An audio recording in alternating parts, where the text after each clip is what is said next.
Tu votes pour qui en 2027? Pour Mélenchon. Non, je dis pas. Moi, je dis pas, je suis neutre et apolitique. Je vote pour Mélenchon. Non, je dis... depuis quand c'est normal de dire pour qui on vote? Oh! Bon, kikiné quand même. Allez, Bompard. Salut le petit bébou.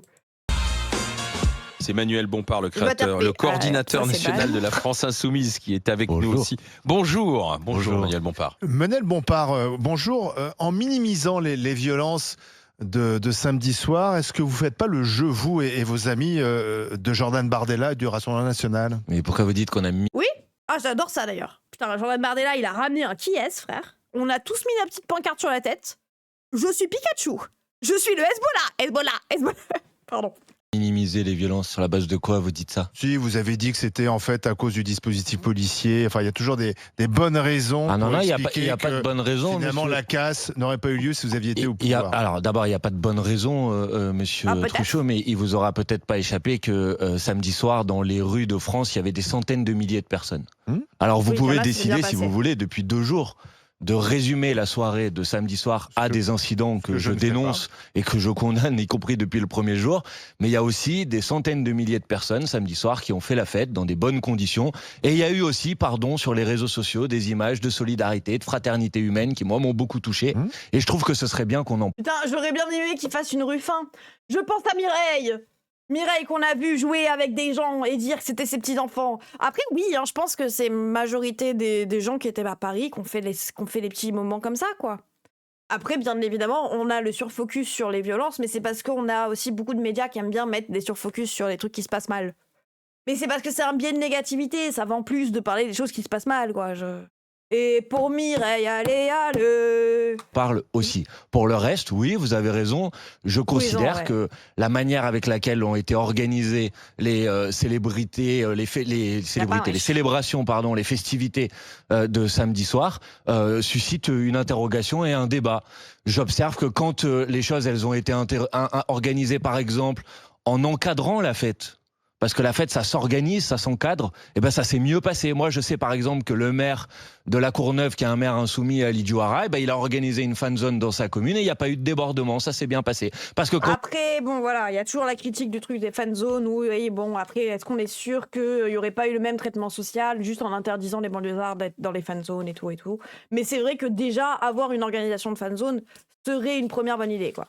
Est-ce que vous condamnez ces violences? Écoute, NER TFT. Je condamne toutes les violences. Tout. Trouve-moi une chose que je ne condamne pas, je la condamne. Je rétablis ça dans l'heure. Je rappelle... Et le Hamas, bien évidemment que je condamne le Hamas. Je condamne et me rends sur place. Tout. Je condamne tout. Trouve-moi une violence que je n'ai pas condamnée, frère. Et pas que des violences, hein. Moi, je condamne tout. Tout. Est-ce que tu condamnes toi-même? Bien évidemment, le pacifisme, oui. Les joueurs de TFT. Mais à qui les tue? Le lait avant les céréales? Non mais ça... bien évidemment que je condamne. L'ananas sur les pizzas, vous allez trop loin. Vous organisez... Ceux qui sont allés casser à Paris. Mais absolument pas. Sont partis sur les Champs-Élysées. L'ananas sur le pizza, quel banger. Mais je condamne toutes, Christine. Je condamne toutes les violences, Christine. Toutes. Parce que quand vous organisez... Ceux qui sont allés casser à Paris. Mais absolument pas. Sont partis sur les Champs-Élysées. Mais non, mais parce que quand vous organisez les choses, quand vous les organisez bien, quand vous avez un lieu, quand vous faites en sorte qu'il y ait de la prévention... Zone à Paris, il n'y aurait pas eu de dégâts. Peut-être pas une seule, non, parce que je crois que ça n'aurait pas suffi. Mais s'il y en avait eu plusieurs, s'il y avait eu un dispositif organisé... Est-ce que je vous dis qu'il y aurait eu 0 violence? Je n'en sais rien. Je vous dis juste qu'on peut peut-être réfléchir... En fait, c'est vraiment... En fait, c'est surtout s'il répond oui, il se passe quoi? Genre, est-ce qu'il y aurait eu des violences sous LFI? Non, mais on aurait pu organiser ça. Ok, donc il n'y aurait pas eu de violence. Bah ouais, il n'y aurait pas eu de violence. On peut pas le vérifier, mais écoute. Il n'y aurait pas eu de violence et tout le monde aurait eu un Kinder Surprise. Mais bon, c'est pas vrai que de manière indifférente, la manière avec laquelle on organise la soirée produit immanquablement le même résultat. C'est pas vrai. Donc oui, on peut interroger la stratégie du maintien de l'ordre. Oui, on peut interroger. Mais pourquoi il y a Sam Zira sur le plateau? On est dans quelle réalité, là? En plus, j'ai reconnu Sam Zira au premier coup d'œil. Ça y est, je suis youtubeuse. Sam Zira, c'est un youtubeur qui fait des podcasts avec les influenceurs de télé-réalité. mais qui, de temps en temps, invite des personnalités politiques. Et en vrai, c'est un peu bien quand il invite des personnalités politiques. Donc oui, on peut interroger la stratégie du maintien de l'ordre. Oui, on peut interroger. Voilà. Donc on peut se poser la question de savoir si c'est la bonne stratégie. Ce qu'il a fait l'Antimac, je sais pas. Et c'est pas parce qu'on porte l'idée qu'il y a une autre stratégie qu'on minimise ou qu'on excuse le fait que des gens aient participé de débordements qui sont inacceptables. Mais les fan zones, c'est quand même pas la réponse à tout. Non, pas à tout. Pour éviter les débordements, pour éviter que 178 policiers et gendarmes soient blessés. Mais pas à tout. Non, loin d'être à tout. Mais il y a ce truc, du coup, on revient, hein, je me répète, mais le truc du contrôle social, quoi. On évite d'interdire aux banlieusards d'être dans Paris. On évite de réserver Paris à la bourgeoisie. Et du coup, on essaye aussi d'avoir, un endroit festif dans Paris et que ça soit possible de faire quelque chose. Et moi, il y a ce truc aussi de... je trouve que si on rend la fête plus normale tout au long de l'année, je pense qu'il y aurait moins de gens... J'ai fait ce que j'ai pu. Hein. Merci Choker pour le sub. Je pense qu'il y aurait moins de gens qui, quand c'est la fête, font des excès, on va dire. Des excès ou qui, voilà... Oui, laissez les gens kiffer, mais laissez les gens kiffer tout le temps, en fait. Raison. Moi, je vous dis pas que c'est la réponse à tout. Je vous dis que c'est un des éléments de réponse qui, à mon avis, permettrait que ça se passe dans les meilleures conditions. Un peu plus de fermeté. Mais la fermeté sur la base de quoi? Sur les condamnations, monsieur Sur à la fois les arrestations. Parce que ça, c'est de l'idéologie. Non. Si, je vais vous dire pourquoi c'est de l'idéologie. Républicaine, c'est pas de l'idéologie. Non, mais le discours qui consiste à dire qu'en quelque sorte, il n'y aurait pas suffisamment de fermeté et que en gros, on donnerait une autorisation à des gens de venir casser. Mais monsieur Truchot, est-ce que vous savez qu'en France, depuis les années 80, les peines moyennes d'emprisonnement délivrées par la justice, elles ont été multipliées par 2? Oui, c'est bon, attendez, on est déjà en surpopulation carcérale, 170%. Dans les maisons d'arrêt. 170%, c'est-à-dire que pour 100 places, on a 170 personnes. Pour 100 lits, on a 170 gars. Partout en France. Et là, donc construction des prisons, non, peut-être n'enfermant pas les gens pour rien. Genre, qu'est-ce que tu règles en juste les mettant en prison, là? Surtout qu'on continue de construire. C'était pas 140, non, c'est 170. 172 même, pour être très précise. J'ai encore le chiffre ici, je pense. 172,6. C'est le chiffre qui est actuellement surligné sur mon ordinateur. Et j'ai les preuves, monsieur l'agent. Je suis mitigée avec la prison, moi, perso. Désolé, hein, mais si t'enfermes des gens qui volent des trucs parce qu'ils ont faim, parce qu'encore une fois, hein, les gens qui volent des trucs mais qui ont de la thune ne vont pas en prison. Mais si tu mets en prison des gens qui volent et que c'est des gens pauvres, vu que les riches ne vont pas en prison, hein, regarde Sarkozy, Marine Le Pen, tout ça, tu changes rien. Quand ils vont sortir, ils seront toujours pauvres. Du coup, peut-être que le sujet est là. Voilà, je te le dis. Je te le dis. Peut-être que le sujet est peut-être qu'on enferme les gens abusivement pour rien. Mais bon, voilà, hein, force à toi. Les prisonniers actuels, c'est pas des voleurs de nourriture chez Carrefour. C'est quoi alors? Attends. Du coup, c'est quoi? À quel moment on responsabilise les gens? Je suis très d'accord avec toi, Trump. Faudrait mettre Marine Le Pen en prison pour les 4 millions d'argent public qu'elle a détourné. Mais bon, ça j'imagine que c'est pas ton sujet. Criminels, drogue, etc. Mais la drogue, tu sais que la drogue... Pourquoi les vendeurs d'alcool, ils sont pas en prison?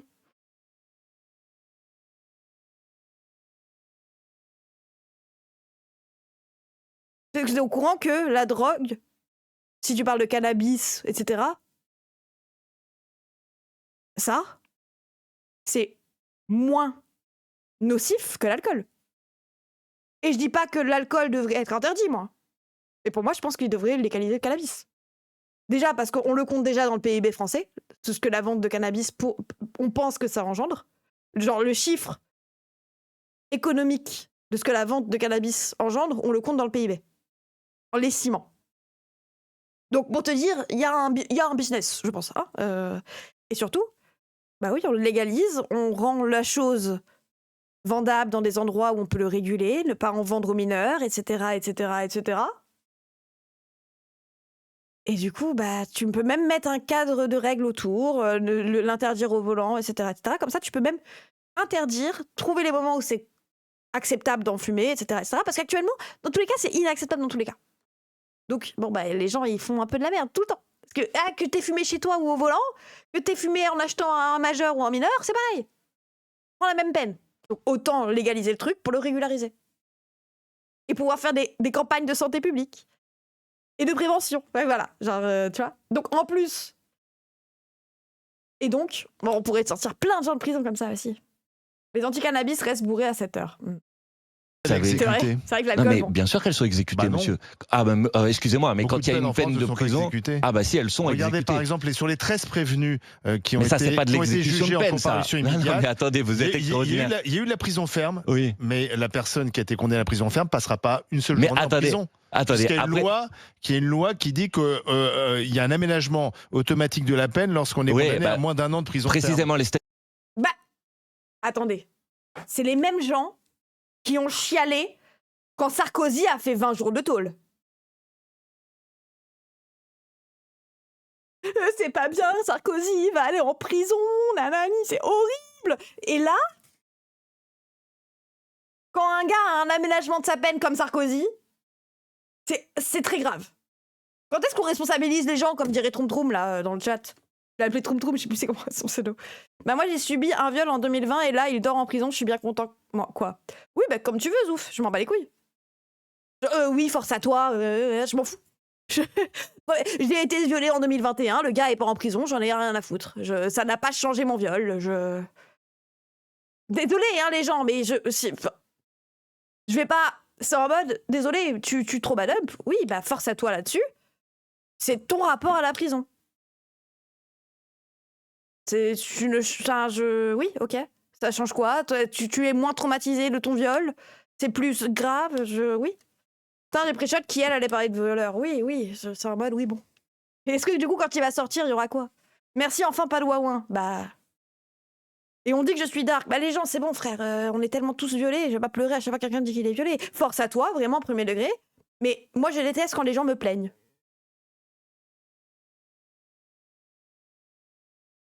Pour moi, on est autre chose que des victimes. Je suis désolée. Les statistiques que je vous donne tiennent compte. Non, précisément, les statistiques que je vous donne tiennent compte des aménagements de peine. Donc, premièrement, votre contre-argument, excusez-moi, n'est pas valable. Je vous dis qu'en moyenne, sur toutes les peines qui sont données, en termes d'emprisonnement réel, aujourd'hui, est-ce que ça a amélioré les choses ? Est-ce qu'on considère que ça fonctionne mieux qu'avant? C'est pour ça que je vous dis que c'est de l'idéologie. Moi, je fais pas de l'idéologie. C'est dire aussi qu'il faut fermer les prisons, ça ira mieux. Non, mais moi, est-ce que j'ai dit ça? Non, monsieur Truchot. Basé. C'est ce que vous dites. Non, je Non, LFI, ils disent pas ça. Hein.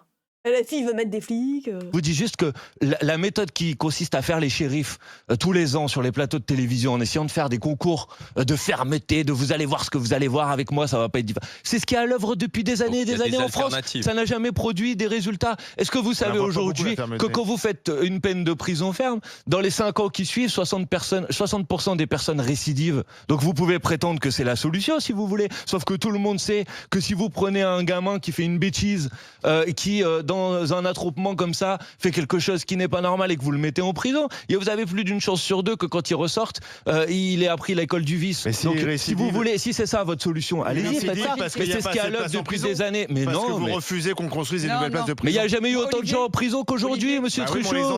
Emo revient sur tes propos BG.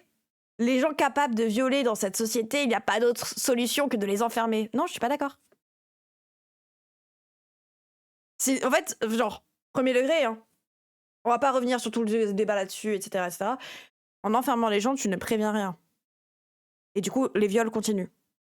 Tu sais, on enferme les gens qui violent depuis des années et des années. Castration, ferme ta gueule, Wigan, s'il te plaît. C'est encore pire. Depuis des années et des années. Tu évites d'autres viols, la fin de ma phrase. Non. Parce que pour enfermer quelqu'un, il faut que le viol ait eu lieu. Du coup, vous ne prévenez jamais pour éviter qu'il y ait d'autres viols.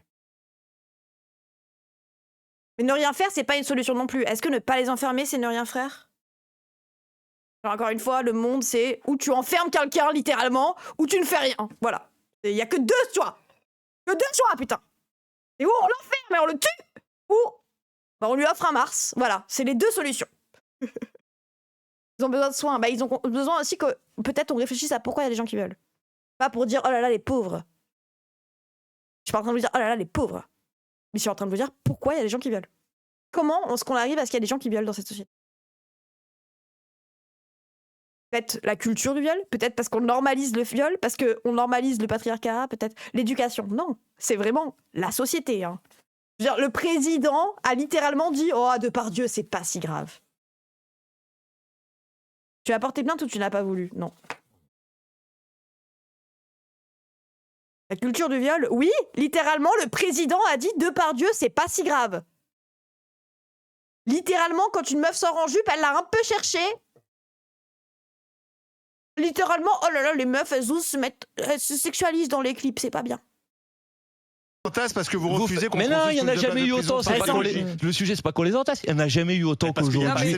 Et vous êtes tous à dire que la situation n'a jamais été aussi grave qu'aujourd'hui. Donc, excusez-moi, vous faites de l'idéologie et les résultats que vous proposez, ils ne fonctionnent pas. Si vous arrivez au pouvoir, est-ce que vous construirez plus de places de prison ? Non, si j'arrivais au pouvoir, je développerais par exemple les services de probation dans les prisons, dont on dit aujourd'hui que les effectifs des services de probation en France sont moitié moins que la moyenne des pays européens. Et donc, ça produit de la récidive. Donc, il n'y aura pas de plus de places de prison. Non, il y aura davantage de travail pour éviter la récidive. Donc, comment vous faites pour lutter contre la surpopulation carcérale ? Voilà, ça. Oh, attendez, c'est basé de fou, ça.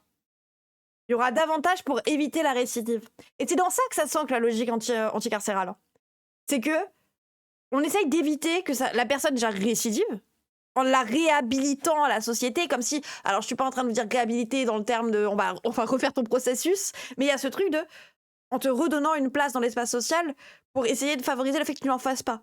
Après, moi, je suis d'accord sur le fait que les pédophiles, on va éviter qu'ils travaillent avec des gosses, tu vois, par exemple. Genre ce genre de choses. Logique. Et surtout, il y a une surveillance ou des trucs comme ça, tu vois. Et si tu luttes contre la récidive, tu fais de la place, justement, sans avoir besoin de construire. Déjà, oui. Et surtout, tu évites à ce qu'il y ait de nouveau. Beaucoup de violeurs ont déjà un taf. Oui, mais peut-être en changer. Tu vois, genre, changer aussi leurs conditions de vie, en fait. Oui, bon. De plus de places de prison. Non, il y aura davantage de travail pour éviter la récidive. Pour lutter contre la surpopulation carcérale. Mais vous ne construisez pas plus de places de prison. Je travaille les alternatives à la prison parce que c'est ça qui fonctionne pour lutter contre la Ouais, par contre, il manque la notion de prévention, je suis assez d'accord avec toi. Récidive. Alors vous pouvez, si vous voulez, continuer à faire de l'idéologie, mais ça fonctionne pas vos histoires. Pardon de vous le dire, vos recettes, elles ne fonctionnent pas et elles nous ont mis dans la situation. Mais oui, putain, oui, comment ça empêche la récidive? 50% des personnes qui vont en prison récidivent quand ils sortent. Qu'ils y aillent 20, 30, 40 ou 50 ans. Parce que t'as rien changé à leurs conditions de base. Ils restent la même personne, en fait. Jamais ils parlent avec des gens pour essayer de comprendre la violence de leur truc. 60%. Jamais ils parlent avec des assos qui peuvent essayer de leur faire. C'est X années de répit. Ben non, parce que ça continue, barbare d'élite. Le problème des agressions sexuelles, c'est que c'est banal.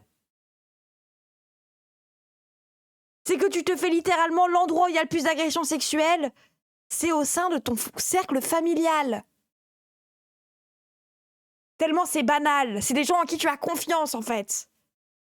Oui, ça aggrave la situation car ils sont coupés de tout lien social, c'est ça. Et en fait, la personne... Salut, je suis curieuse, si la personne récidive, qu'est-ce qu'on fait? Jusqu'où on laisse faire malgré l'aide à la réinsertion? Il n'y a déjà pas d'aide à la réinsertion en France. Et surtout, l'aide à la réinsertion, si tu veux la mettre, il faut que tu ailles en compagnie de quelque chose. Pour réinsérer quelqu'un, il faut aussi l'aider à comprendre ce qu'il a mal fait. Et tu vas me dire, bah, en fait, c'est évident, t'as violé. Oui, bien évidemment que c'est évident, mais il faut qu'il comprenne pourquoi t'as violé. En fait, le vrai problème, et notamment, c'est la même chose avec le cancel, la logique de cancel, tous les streamers dès qu'on a appris qu'ils ont fait un truc. C'est que la plupart du temps, les gens ne sont même pas au courant qu'ils sont en train de le faire. Ou qu'ils l'ont fait. Et la plupart du temps, même les victimes ne sont même pas au courant de ce qu'elles ont subi. Genre, premier degré, demander le nombre de meufs qui se sont fait embrasser de force et qu'on trouvait ça normal. Parce qu'on a tellement une culture du viol dans ce pays de merde qu'on trouve ça normal. Le nombre de gars qui m'ont embrassé à la fac parce qu'ils ressentaient le truc. Et moi, je me suis dit, putain, j'aurais dû peut-être leur envoyer des meilleurs signaux. J'aurais peut-être être moins gentille avec les gens pour pas qu'ils se sentent autorisés à m'embrasser. Non, c'est pas normal de se faire embrasser de force. Bref. Non, c'est pas évident, en fait, beaucoup d'hommes violent mais ne comprennent pas. Ben oui, les gens qui pendant des années et des années ont pensé que c'était normal de coucher avec leur femme même si elle dormait. situation dans laquelle on est aujourd'hui. Non, c'est pas les miennes. Non, c'est pas les miennes. Pas assez de place. C'est vos recettes. Non, c'est pas les miennes. Moi, la France insoumise, elle n'a pas été au pouvoir depuis des décennies. Par contre, ceux qui se sont succédés au pouvoir, ils ont tous tenu les mêmes discours que ceux que vous êtes en train de tenir, et ça n'a produit aucun des résultats. C'est à peu près la même chose que vous. Oui. Non, absolument Madame pas. Taubira dit absolument la même chose pas. que vous. Absolument pas. Ce sont été les gardes des Sceaux récemment. C'est à peu près la même. Absolument pas. Les politiques qui sont à l'œuvre aujourd'hui, et y compris, pardon, je vous laisse parler parce que je crois que vous voulez intervenir. Mais il est fou, lui. Taubira dit absolument la même chose que pas. vous. Absolument pas. Attendez. Attendez. Il a dit Taubira, quand elle était dans le gouvernement d'Hollande, elle a fait la même chose que vous. Bien évidemment, vous vous rappelez, sous Taubira, quand on a créé la loi Cazeneuve, et qu'on a accepté que les flics tuent des gens. Mais non, mais quand on a... Vous savez, le délit, la déchéance nationale, bah bon. Non, c'est pas les miennes. Moi, la France insoumise, elle n'a pas été au pouvoir depuis des décennies. Par contre, ceux qui se sont succédés au pouvoir, ils ont tous tenu les mêmes discours que ceux que vous êtes en train de tenir, et ça n'a produit aucun des résultats. C'est à peu près la même chose que vous. Oui. Non, absolument Madame pas. Taubira dit absolument la même chose pas. que vous. Absolument pas. Ce sont été les gardes des Sceaux récemment. Absolument. C'est à peu près la même. Absolument pas. Les politiques. Aucune source. Elle a fait à peu près la même chose quand elle était garde des Sceaux. Voilà, à peu près. Ils sont à l'œuvre aujourd'hui, et y compris, pardon, je vous laisse parler parce que je crois que vous voulez intervenir. Allez-y, madame. Moi, j'entends, mais en même temps, je me pose une question. Moi qui suis au contact de pas mal de ces jeunes, je me dis, finalement, ces jeunes, quand ils partent de chez eux, parfois les parents le savent, parfois les parents le savent pas, parce que tout le monde maîtrise pas ses ados, et la responsabilité des parents, elle est très... Tout le monde maîtrise pas ses ados, là. Très importante, mais n'empêche que, au bout du compte, ce gosse qui part, qui commet un acte de délinquance un soir du match, on a plutôt intérêt à le sauver plutôt que d'essayer de nier son acte. Et donc, qu'est-ce qu'on met en place pour que ce jeune n'ait jamais l'envie et l'idée d'aller faire ça? C'est ça qui est intéressant. Vous avez raison. Parce que quand on sauve, c'est-à-dire que si on le punit pas, on le condamne. C'est-à-dire qu'il va recommencer. Donc l'idée, attendez. Elle a raison. Elle est anticarcérale pour moi, cette dame. Elle a dit comment on fait en sorte que ça se reproduise pas.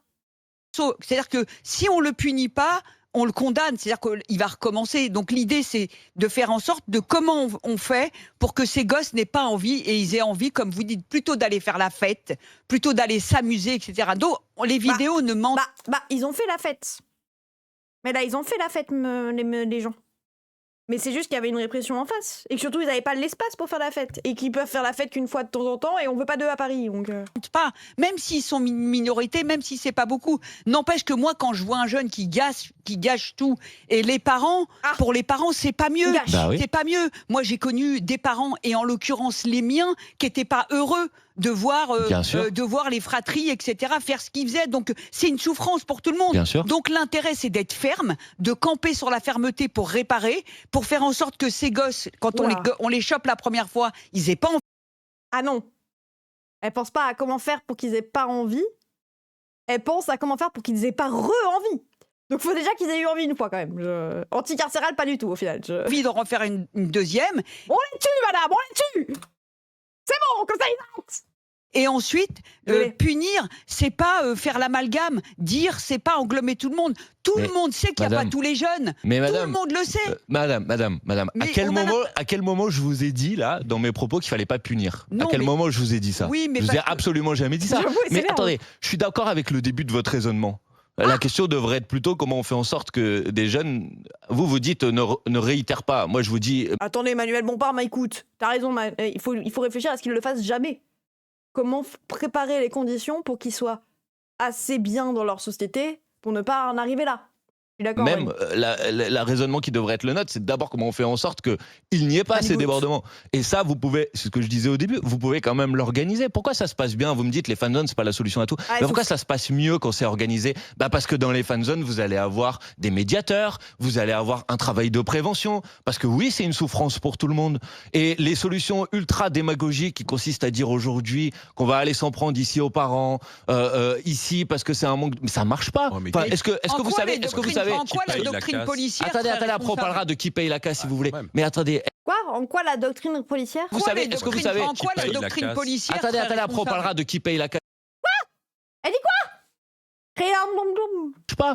Est-ce que vous quoi savez, Attendez, mes frères. Non, c'est misogyne de dire que c'est une poissonnière, mais un peu quand même. aux parents ici parce que c'est un manque, mais ça marche pas. Est-ce que vous savez, en quoi la doctrine policière? Attendez, après on parlera de qui paye la casse si vous voulez. Mais attendez, est-ce que vous savez, parce que moi je veux bien qu'on ait tout le temps les mêmes débats, mais est-ce que vous savez que le fait de sanctionner les parents en France, ça a déjà eu lieu? C'est Monsieur Sarkozy. Je ne comprends pas pourquoi la précarité et la pauvreté justifient la connerie et la stupidité de ces jeunes cons. Elle ne la justifie pas. Personne n'a dit que, oh là là, expliquer c'est justifié. On explique juste. Par contre, Ulix Fox, comment tu m'expliques que du coup, c'est majoritairement des personnes précaires? Comment ça arrive comme ça? Parce qu'on est plus bête quand on est précaire? On est né débile? C'est dans le cerveau? Ça nous rend débiles. Tu sais qu'il y a aussi plus de personnes précaires en prison. Alors oui, tu vas me dire, mais moi je suis précaire, jamais j'ai volé. Ok, alors pourquoi quand même il y a des... Alors juste, pourquoi il y a plus de précaires en prison? Non, mais il y a des pauvres, on vole pas, on tue personne et tout. Donc ça veut dire qu'ils pourraient se retenir. Ok, alors pourquoi il y a quand même... Du coup, comment on l'explique si c'est pas ça? Comment on l'explique qu'il y a quand même plus de personnes précaires en prison? C'est le chromosome précaire? C'est à cause des banlieues, tout ça? Oui, mais il y a des personnes précaires en prison, t'en as aussi dans tous les endroits où il n'y a pas de banlieue. Hein. Je peux vous dire, je viens de Corse, les crimes et les délits en Corse, à part ceux de la mafia, ça reste majoritairement des personnes précaires. Une concentration de mauvaise influence dans les quartiers. Il n'y a pas de quartier chez moi. Comment on fait? Pourquoi c'est plus les pauvres qui font des délits? Voilà. Parce que nous, on n'est pas en train de justifier, hein. Mais juste pourquoi? Éducation dégueulasse. En quoi? Comment tu sais? Non mais Unifox, au lieu de répondre aux autres, réponds-moi à moi. Pourquoi il y a plus de pauvres en prison? Carence éducative. Mais comment vous savez que les pauvres, ils ont une mauvaise éducation? Attendez. Comment vous savez? Vous essentialisez un peu. Comment vous savez que les pauvres ont une mauvaise éducation? Petit wild guess, parce que les personnes en situation de précarité dont je fais partie sont en détresse émotionnelle et sociale du fait du capitalisme qui enclave ces dernières dans des ghettos économico-sociaux et qui nous font débouler le capitalisme et nos idoles. Exactement. Peut-être aussi que la concentration de personnes pauvres au même endroit, parfois, bon, c'est pas forcément la meilleure idée. Après, moi, je suis en mode s'ils veulent rester là, qu'ils restent, mais... Perso, ma mère m'a appris à ne pas faire aux autres ce que je n'aimerais pas qu'on fasse. L'éducation joue beaucoup. Non. Parce que l'éducation, là, tu me parles que d'éducation primaire. T'es jamais parti chez tes darons? Et du coup, ils font quoi, les gens qui n'ont pas de darons?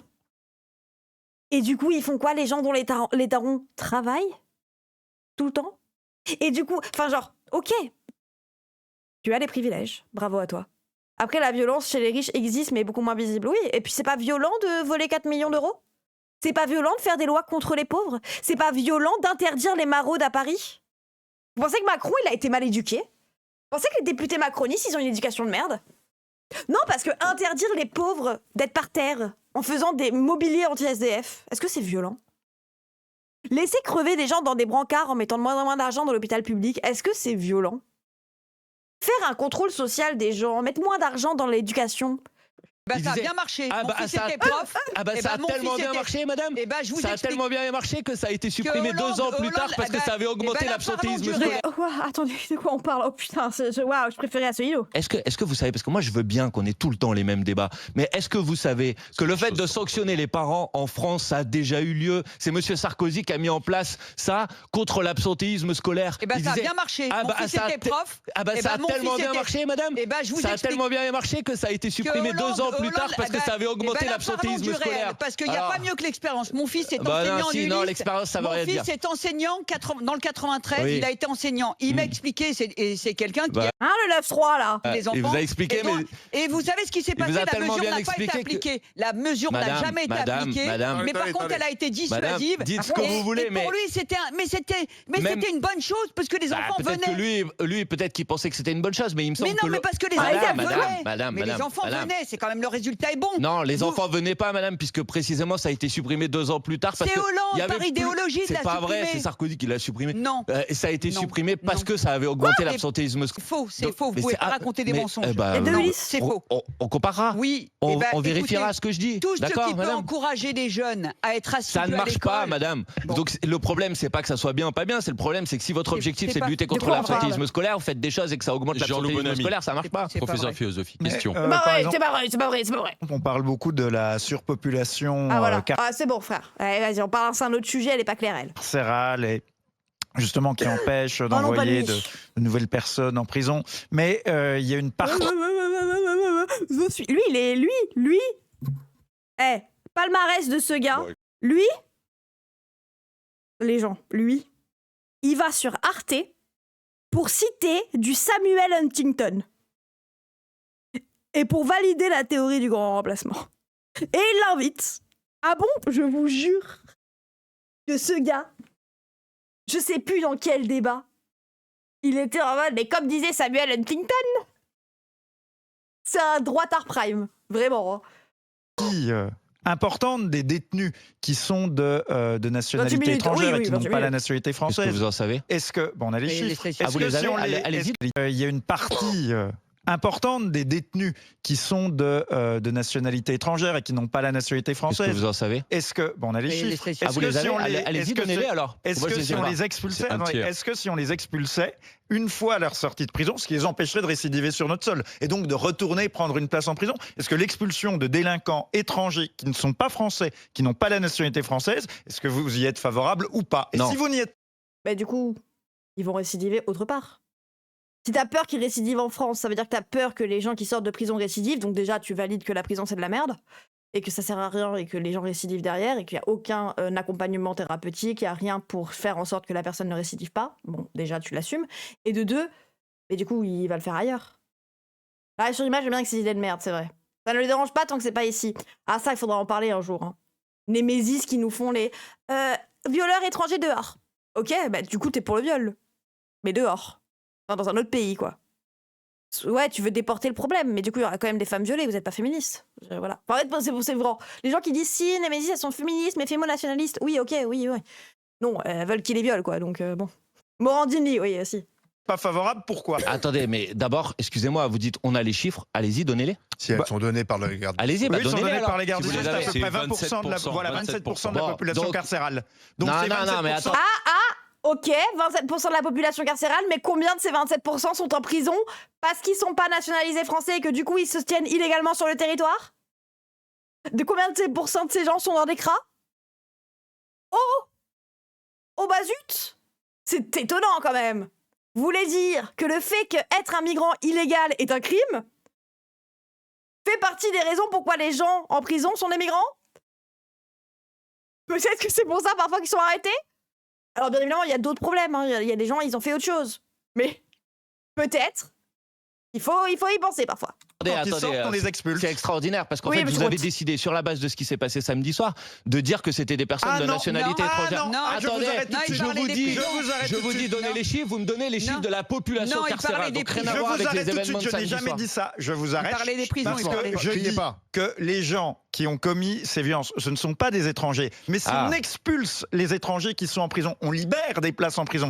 Du coup, ils ne récidiveront pas sur notre territoire. Donc déjà, vous avez précisé, c'est une bonne chose parce que c'est pas par ça que vous avez commencé tout à l'heure. Donc vous avez précisé que les personnes... Alors là, j'ai absolument pas changé de propos. Je dis on libère des places en expulsant les délinquants étrangers. C'est pas grave, monsieur. Mais qu'est-ce qu'on fait aujourd'hui, monsieur? Quand les personnes... Il y a 24% de la population carcérale. Mais dans leur pays, à ces migrants, tu t'es renseigné sur ce qu'il t'arrive juridiquement si toi tu émigres illégalement dans leur pays? C'est vrai, c'est lesquels ces pays? C'est quel pays exactement d'où viennent les migrants? Parce qu'il y a le Migrani, ouais, du Migranistan. Les USA, non, j'imagine que pour lui, les Américains qui viennent en France, c'est pas des migrants. Ben Laden, Afghanistan, par exemple. Mais pourquoi tu me dis du pays de ces migrants? Tu m'as dit ça comme si on parlait de tous les pays, non? Quand les Américains... Il y a des migrants, parfois, ils viennent d'Islande. Mais quel putain de rapport? Si, surtout. C'est vrai, ça, on en fait quoi, migrants australiens? Qu'est-ce qui se passe quand on migre en Australie? Ça, t'as raison, ça. Ou alors, tu les considères pas comme des migrants, eux. Et pourquoi, du coup? Que font les pays du Maghreb? Ah, tu parlais du Maghreb, du coup. Tu parlais pas des migrants.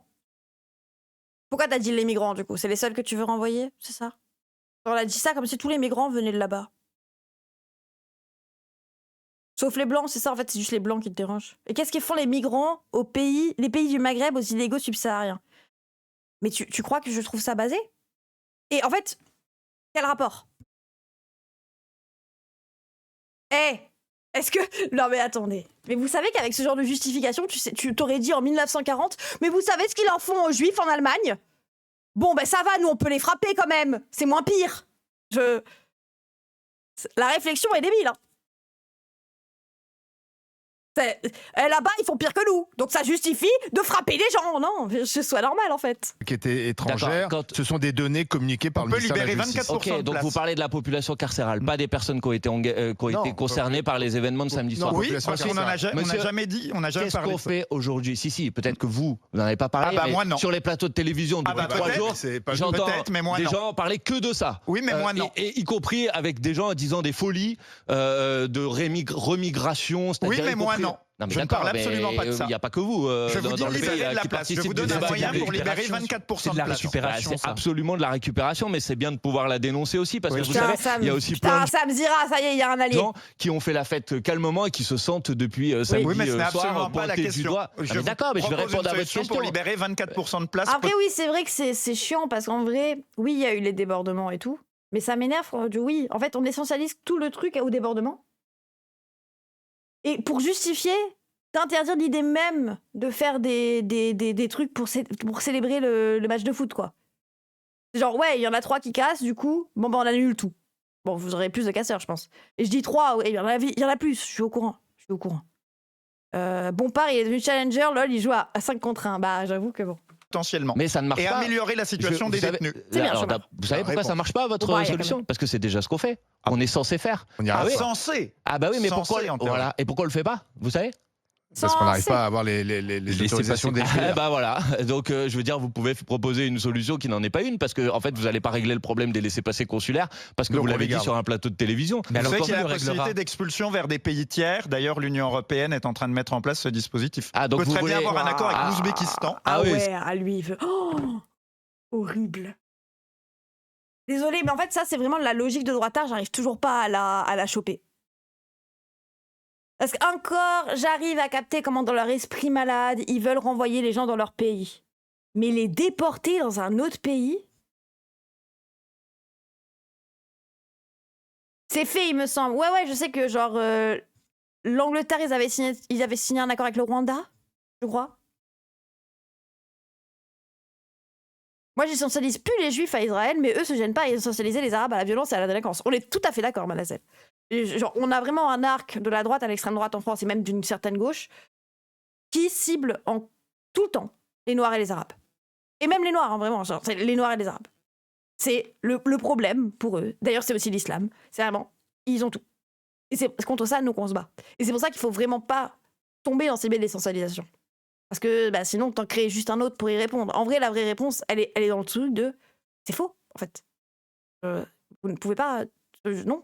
Et pas en leur prouvant qu'il y a des Arabes gentils. Non. En leur disant, déjà, peut-être qu'il y a des raisons. Hein, peut-être que c'est aussi une réaction au racisme, parfois. Oui, ça, même moi, je comprends pas cette idée de déportation dans d'autres pays. Ah bah, Barbare d'élite, on est d'accord. Pour une fois que mon droitard... C'est mon droitard préféré, Barbare d'élite, sache-le. J'ai vu une vidéo comme ça de Colombiens qui se sont fait envoyer par les USA au Congo, c'est horrible. Bah oui, c'est aussi ce qui se passe, aux USA. Trump qui avait envoyé tout le monde au Salvador. Oui. Ça, c'est assez extraordinaire. C'est-à-dire, vous allez envoyer en Ouzbékistan des gens qui sont venus d'un autre pays en France. Qui ont commis des délits ou des crimes en France. Et donc, vous allez les envoyer en Ouzbékistan. Ou à Saint-Pierre-et-Miquelon, comme proposait M. Bocquet, c'est ça? Des gens qui sont venus en France, qui ont commis des délits ou des crimes sur le sol français, et qu'on ne peut pas expulser par faute de laisser-passer consulaire. Oui. Si jamais on a un accord diplomatique officiel avec l'Ouzbékistan, mais monsieur, c'est des êtres humains. C'est des êtres humains et en plus ça se base sur l'impérialisme. Genre on va dans d'autres pays plus pauvres que nous qui ont besoin d'accords commerciaux pour survivre. Donc l'Ouzbek, ils accepteront quoi. Parce que de toute façon ils ont besoin de thunes donc bon. En France. Ces gens-là ils sont sanctionnés en France. Ils sont en prison, vous êtes d'accord? On a envie de les garder. Parce qu'on a envie de les garder alors qu'ils ont commis des délits ou des crimes. Mais ça dépend quel délit, monsieur. Ça dépend quel délit. Trafic de drogue, violence, c'est qu'on a commis un gros délit. Non, mais après, comment tu lui, il peut pas dire je suis pas raciste, frère. Lui, il peut pas. Lui, il peut même pas essayer de la tenir, la position. Mais ça dépend quel délit, monsieur. Ça dépend quel délit. Trafic de drogue, violence, c'est qu'on a commis un gros délit. Ça dépend, monsieur. Ça dépend quel délit. Si c'est des délits, des attaques aux intérêts vitaux de la nation, oui, la question se pose, vous avez raison. Trafic de drogue, mais vous pensez sincèrement intérêts vitaux de la nation, trafic de drogue. Vous allez réduire le problème de la surpopulation carcérale comme 24%, ça, c'est pas mal. Non, mais attendez, franchement, c'est ça. Enfin, pardon, mais les personnes qui sont de nationalité étrangère, il y a des personnes qui sont situées. Oui, mettre le trafic de drogue à égalité avec un meurtre ou un viol, faut aller se faire enculer. Mais surtout, il a même pas mis à égalité avec un meurtre ou un viol. C'est le seul truc qu'il a cité comme grave. Genre, ils sont même pas allés dans les exemples de Maxer. Il a dit le trafic de drogue, quand même. C'est très grave, parce qu'ils savent que c'est là que va une surreprésentation des personnes étrangères, d'ailleurs. C'est dans les trafics. C'est pas dans les autres trucs. Mais bon, oui. Régulières qui ont des titres de séjour. Oui, mais qui ont commis un délit qui les expose à perdre ce titre régulier. Et donc, ils sont pas à égalité des autres personnes qui vivent sur le sol moi, je et pense sur que le territoire national. Et qu'on a un titre régulier. Si, pardon, parce que moi je crois à l'égalité devant la loi. Ça s'appelle un principe républicain. Non, mais il y a des devoirs et des droits quand même. Écoutez, je veux bien qu'on parle de tous les sujets du monde, mais il me semble que le début de la discussion, c'était quand même ce qui s'est passé samedi soir et que vous êtes venu sur un sujet absolument différent. Manuel Bompard, il y a la Coupe du Monde, et après on passera sur d'autres sujets, il y a la Coupe du Monde de foot. Putain, il y a la Coupe du Monde de foot aux États-Unis. Le trafic de drogue est tellement contre les intérêts de la nation qu'on prend bien le soin de la compter dans le PIB. Oui, ça va tellement contre nous qu'on le compte quand même, parce que bon. Qui va démarrer dans 9 jours, comment on évite que ce qui s'est passé samedi soir se reproduise, notamment des célébrations après une victoire française. Je pense que j'ai fait des propositions. Fan zone. Donc vous dites fan zone, vous dites pas qu'une fan zone, oui, fan zone, parce qu'on peut pas faire autre chose de très structurel d'ici là, quoi. La Coupe du Monde aux États-Unis, bon, voilà, quoi, J'aime trop le foot, je dois boycott ou pas? Non, c'est pas aux gens individuellement de boycott. Moi, il y a ce truc de oui, le boycott, c'est vraiment la supériorité morale des gens qui peuvent se le permettre, quoi. Moi, j'ai boycott le foot, je le regarde jamais, j'en ai rien à foutre. Et en vrai, c'est pas à toi de prendre, quoi. Genre, c'est vraiment pas ta faute si les États-Unis c'est de la merde et que si la FIFA va là-bas, quoi. Pas mon on organise la fête, on fait en sorte que ça se passe dans les meilleures conditions possibles et on change de doctrine de maintien de l'ordre. Parce que moi je veux bien que vous dites la France insoumise, vous pointez la doctrine de maintien de l'ordre, etc. Moi ce que je peux vous... Pourquoi boycott, j'ai pas capté. Les gens c'est les US à le Trump avec l'ICE qui utilisent les IA pour contrôler des étrangers, les foutre dans des camps de rétention à l'échelle humaine. Dans une cellule, tu fous des lits 100 personnes dans la même cellule. J'ai des dizaines de témoignages. Mais après, c'est pas une raison, moi je suis pas pro-boycott. Donc dizaines de témoignages, puisque vous parliez de témoignages tout à l'heure, de personnes qui sont descendues dans la rue samedi soir pour faire la fête extrêmement pacifiquement et qui se sont retrouvées parce qu'au milieu de gaz lacrymogène et qui produisent une situation où des gens ont eu peur alors qu'ils étaient venus pour faire la fête. Et bah donc la doctrine. C'est pas la faute des policiers, c'est la faute de ceux qui font peur. Et de la faute c'est ceux qui utilisent des mortiers d'artifice. Non, c'est aussi de la faute. C'est aussi de la faute de la doctrine. J'ai pas peur des policiers, mais j'ai peur d'un jeune qui a un mortier d'artifice. C'est aussi de la faute de la doctrine qui a été choisie, parce que la. Pas peur des policiers, mais tu es blanc. Et quoique. J'ai pas peur des policiers, tu es blanc, et quoique. Hein. Parce que j'avoue que moi je suis comme tout le monde, et que quand je suis dans ma petite voiture, et que je croise la gendarme, j'ai un peu peur pour rien. Je sais pas pourquoi, je me suis jamais fait arrêter rien. Hein. Mais tous les gosses, le petit 13 piges, je dis pas ça. Non mais attendez. D'ailleurs, ça y hop, hein. Mais ma nièce de 5 ans, quand tu lui dis, on va... Non, même, elle a 3 ans aujourd'hui. Aujourd'hui, maintenant, elle nous dit, je vais appeler la police. J'avoue que les petits, même avant même qu'ils comprennent la police, et même en étant blancs, et même en n'ayant jamais eu d'interaction avec la police, sont terrifiés par la police. Parce que déjà, c'est ce que disent leurs darons en mode, on va aller chercher la police, hein, on va te dire, t'as volé la glace de papa. Mais surtout, il y a un vrai truc de... Les gosses ont peur de la police. Je sais pas, ils le voient comme le truc extrême. Je suis pas le moins bien loti, mais je suis serein avec les keufs. Ben ouais. Je suis pas serein avec les keufs. Ben oui, non, mais je suis assez d'accord. Hein. Il y a ce truc de... bon, parce que je les aime pas. Aussi, peut-être ça joue. Mais vraiment, je suis pas pro-boycott, mais vu tout ce qui se passe, on va s'exciter devant le foot alors que les gradins devant les stades, le fascisme est en place. Hank Lawson, est-ce que tu regardes le foot en temps normal? Est-ce que tu es fan de foot? Genre, encore une fois, moi, je ne suis pas contre le boycott, mais je suis contre l'injonction au boycott, qui est de dire que c'est la faute du gars qui regarde un truc si jamais il se passe de la merde. et que c'est pas la faute du prolo qui s'est cassé le dos toute la journée à l'usine, si quand il rentre et qu'il veut regarder le foot, bah, ce qui se passe aux États-Unis, c'est genre, structurellement, on est bien peu de choses. Et c'est pas parce que lui, il regarde pas que ça l'arrête. Genre, c'est en mode. Moi, l'injonction, ça me saoule un peu parce que c'est en mode, c'est toujours. On fait des injonctions quand c'est facile, quoi. Genre, ouais, moi, j'ai pas regardé l'Eurovision. Ah, j'ai boycotté l'Eurovision. Je ne regarde jamais cette merde. C'est tout. Je parlais du boycott en général. Bah. Moi, je bois pas de coca, je vais pas au McDo, etc., etc. Mais parfois, il y a les darons, c'est le seul plaisir de leur gosse, c'est le seul truc où ils arrivent à gérer leur gosse, ben ils amènent leur gosse au McDo. Pourtant, ils sont pro-Palestine, tu vois. Alors, c'est en mode, parfois, tu composes aussi avec ton réel, quoi. Il y a beaucoup ce genre de choses. Doctrine qui a été choisie aujourd'hui, c'est une doctrine où vous arrivez dans un endroit pour faire la fête tranquillement et vous êtes noyé par du gaz lacrymogène. Si, je peux vous interroger des gens. Mais j'étais porte de Saint-Cloud, je peux vous dire, c'est pas ça qui s'est passé. Moi, je vous présenterai des gens, si vous voulez, qui ont été confrontés à cette situation et qui n'ont commis aucun délit et qui n'ont produit aucun débordement. Donc, c'est un double échec. C'est un échec parce que vous avez des débordements et c'est un échec parce que des gens qui veulent venir faire la fête pacifiquement, ils peuvent pas le faire. Et donc, c'est un double échec. Et cet échec, vous pouvez dire que le seul responsable, c'est celui qui a commis tel ou tel délit. Évidemment qu'il a une responsabilité individuelle, mais l'organisation, le maintien de l'ordre a aussi... T'en dirais moi. Évidemment qu'il y a une responsabilité individuelle, je n'ai pas envie de la nier totalement, mais il y a aussi une responsabilité structurelle. Putain, Manuel Bompard, tu regardes mes streams ? Une responsabilité. Alors, dans un instant, on parlera de l'élection présidentielle, parce qu'il y a une personne candidate qui est persuadée qu'il va vous plier, c'est Raphaël Glucksmann.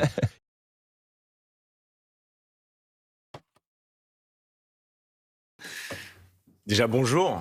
Bonjour, Raphaël. On vous a pas appris la politesse. Il a dit ce matin, on écoutera, vous réagirez. Question aussi de Sam Zira. À tout de suite avec les grandes gueules, avec Manuel Bompard, le coordinateur national. Je le rappelle aussi, animateur, le créateur de contenu. Tiens, allez, vas-y Sam, question de reprise d'intervention pour toi et ensuite on écoutera Raphaël Glucksmann. Ouais, moi ce qui m'intéresserait, Monsieur Bompard, c'est de savoir... quel est votre sentiment par rapport à une majorité de Français qu'on entend beaucoup sur les réseaux sociaux, qui estiment que l'insécurité, elle progresse, et une partie d'entre eux considèrent que la France insoumise, quelque part, n'aborde pas assez ces thèmes-là. Qu'est-ce que vous dites concrètement, qu'est-ce que dit LFI concrètement à une femme qui n'ose plus rentrer seule le soir chez elle, à un commerçant qui est victime de braquage Comment les femmes vont justifier le fascisme ? Arrêtez de vous servir des femmes pour justifier d'être des fachos, s'il vous plaît. Comment une femme fait pour accepter de rester chez elle ? 90% des viols sont au sein du noyau familial. Pourquoi on pose jamais la question de pourquoi les femmes continuent d'accepter de rester chez elles ? C'est une dinguerie, ça. Ou d'insécurité, ou tout simplement à un citoyen qui se fait braquer. Moi, je leur dis que c'est absolument faux de dire que la France insoumise ne prend pas en compte cette préoccupation, qui est une préoccupation majeure. Et d'ailleurs, on a un livret de notre programme. Pourquoi tu vas à la télé pour dire ça ? Il est chez Némésis, Sam. Après, les gens. Il y a ce truc, quand même, de comment tu fais en sorte que les meufs aient pas soient plus à l'aise dans la rue. Et quand même que l'espace social soit plus à l'aise pour tout le monde. Parce que quand t'es pas blanc et que tu vas dans le Vieux-Lyon...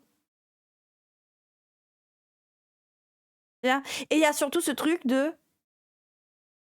Alors parce que l'insécurité, c'est clairement pas la faute à la gauche qui est pas aux responsabilités. Déjà, et puis surtout, il y a toujours eu de l'insécurité dans les rues. Genre, c'est en mode, les interactions sociales ont toujours créé l'insécurité. Genre, ne serait-ce que parce que y a des racistes qui attaquent des personnes non blanches, il y a des gens qui s'attaquent entre eux, il y a des hommes qui attaquent des femmes, les non-valides n'ont pas d'espace dans le truc, les enfants peuvent se faire choper par des pédophiles. Genre, c'est en mode, oui, ok, comment tu luttes contre ça ? Tu luttes contre le fait qu'il y ait des gens qui créent les trucs, quoi. Tu fais en sorte... Enfin, oui, c'est hyper bête ce que je viens de dire, mais c'est comme ce que je vous dis.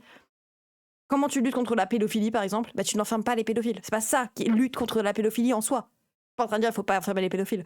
Mais c'est pas ça qui lutte en soi contre la pédophilie. C'est des trucs structurels. Réduire l'adultisme, réduire nanani, réduire nanana. Tu vois, genre, Et donc, comment tu luttes pour que les femmes soient plus à l'aise ? Tu luttes contre la culture du viol, déjà. Premier degré...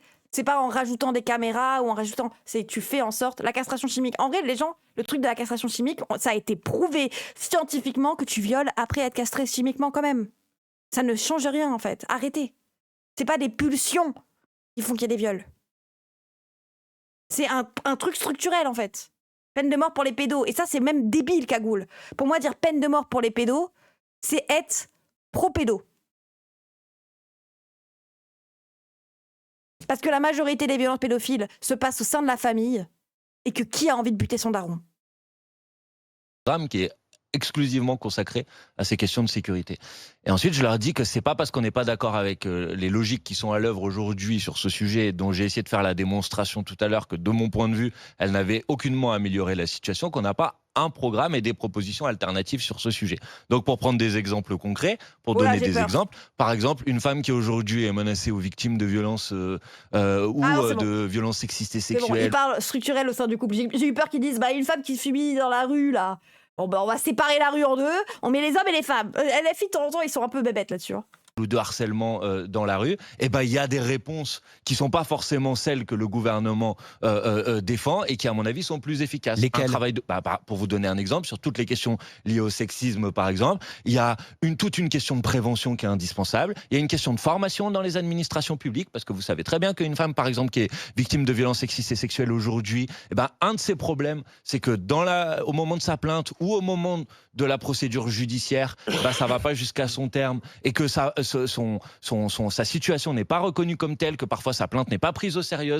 Voilà, vous avez donné 3 exemples, je pourrais en donner plein d'autres, mais il y a une logique qui est à l'œuvre. Comme il dit Mélenchon de la cave au grenier. J'en peux plus de ce débat. Aujourd'hui, qui est une logique du spectaculaire, de la communication. Regardez, sur la question du trafic de drogue, moi je suis député de Marseille, dès que vous avez un ministre de l'Intérieur qui est nommé, son premier déplacement aujourd'hui, maintenant c'est devenu l'usage, c'est d'aller à Marseille. Vous savez ce qu'il fait? Il va dans un quartier avec des CRS. Ce jour-là, évidemment, le point de deal, il n'est pas là parce que les gens... Faudrait aussi remettre la logique même de ce que sont de base les CRS et de ce qu'est le ministre de l'Intérieur.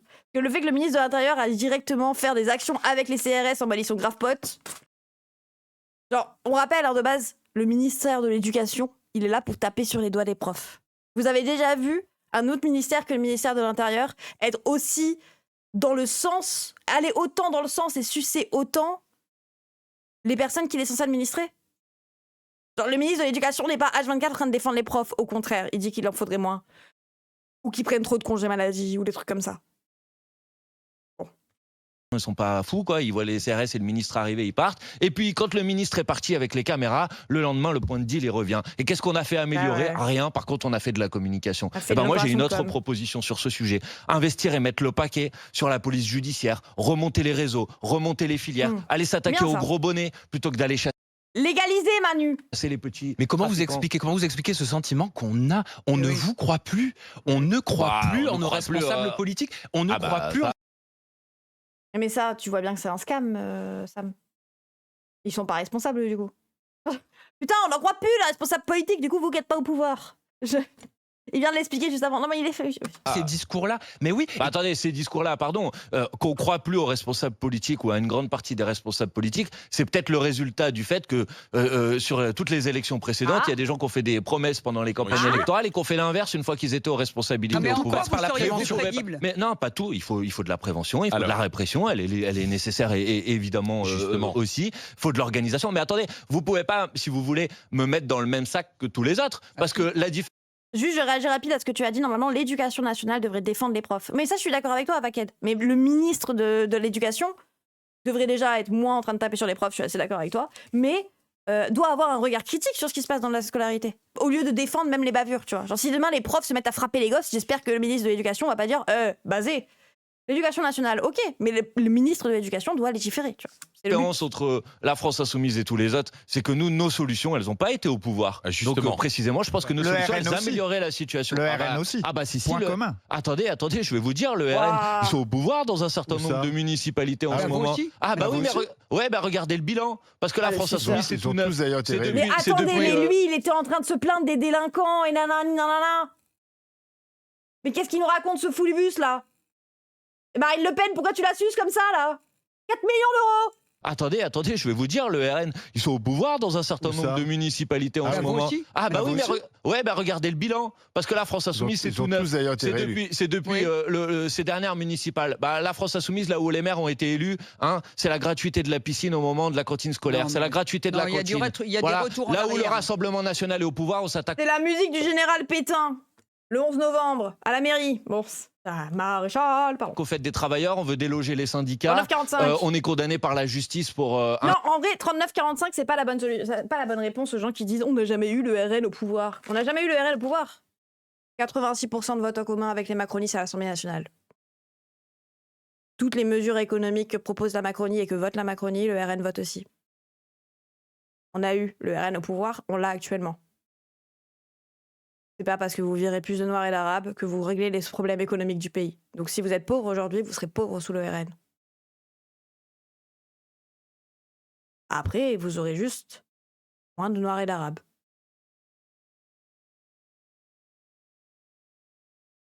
C'est tout. Et ça ne réglera encore moins les problèmes structurels parce que les métiers qui sont faits par les Noirs et les Arabes, souvent, c'est aussi des métiers en tension. Donc, déjà, ils essayent d'embaucher les gens. C'est-à-dire qu'il y a déjà des places vacantes. Vous pouvez pas dire, oui, mais quand ils partiront, on prendra leur travail. Vous pouvez déjà le prendre. Allez faire de la restauration, on verra. Allez à la plonge. Pourquoi les gens, ils y vont pas? Alors, il y a les blancs, je dis pas le contraire. Mais ce que je veux dire, c'est qu'il y a déjà ces places-là. Et les gens ne sont pas en train de les prendre. Donc, c'est pas parce que tu vires les gens que tu libères des places. Ces places sont déjà vacantes. Personne n'y va. Personne continuera d'y aller, en fait. Oui. Comme à Fréjus pendant des années et des années. Ah bah oui, certains à Fréjus, ils étaient tellement bien que même le RN les assumait plus et leur ont refusé les titres. Ah bah d'accord, très bien, mais regardez le bilan à un moment concrètement tel que les politiques sont mis en place. Donc qu'il y ait du désaccord et du désaveu vis-à-vis des formations politiques, ça m'a pas échappé. Mais vous pouvez pas mettre tout le monde dans le même panier. Puisque ce sera l'enjeu de 2027, ce matin, invité d'RMC et de BFM TV, c'était Raphaël Glucksmann, candidat lui aussi en 2027. Voilà ce qu'il disait à propos de la France insoumise. La vérité, c'est que la dernière fois qu'il y a eu une confrontation avec la France insoumise dans une élection nationale, nous les avons pliés et nous les plierons à nouveau parce qu'une écrasante majorité des électrices et des électeurs de gauche ne veulent pas de cette fracturation permanente de la société. Ils veulent une gauche démocratique et républicaine. Et par ailleurs, ils savent aussi pertinemment qu'envoyer Jean-Luc Mélenchon au deuxième tour... Et d'ailleurs, les européennes, les gens, c'est 50% des gens qui votent. Alors que les nationales... Donc c'est pour ça que aussi c'est un peu totalement d'élu de dire aux européennes on a fait tel pourcent, on a fait plus. LFI va perdre, ça va être somptueux. Mais Abdel Tug, frère, ton pseudo déjà. Ok.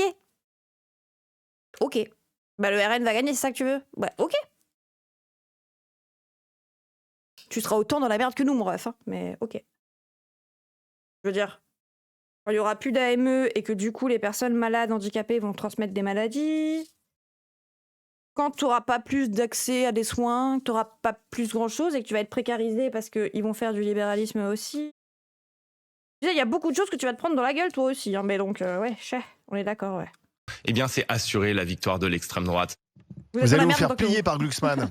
Écoutez, il a le droit de dire ça, s'il pense ça, je suis content pour lui. Le problème, c'est qu'à la dernière élection présidentielle, parce que il a beau jeu de venir prendre des élections européennes, qui sont, tout le monde le sait, des élections intermédiaires dans lesquelles il y a une personne sur deux qui ne va pas voter. À la dernière élection présidentielle, Jean-Luc Mélenchon, il a fait 22%, et la candidate du Parti Socialiste, Madame Hidalgo, elle a fait 1,7%. Alors, je ne dirais pas qu'on l'a plié, mais...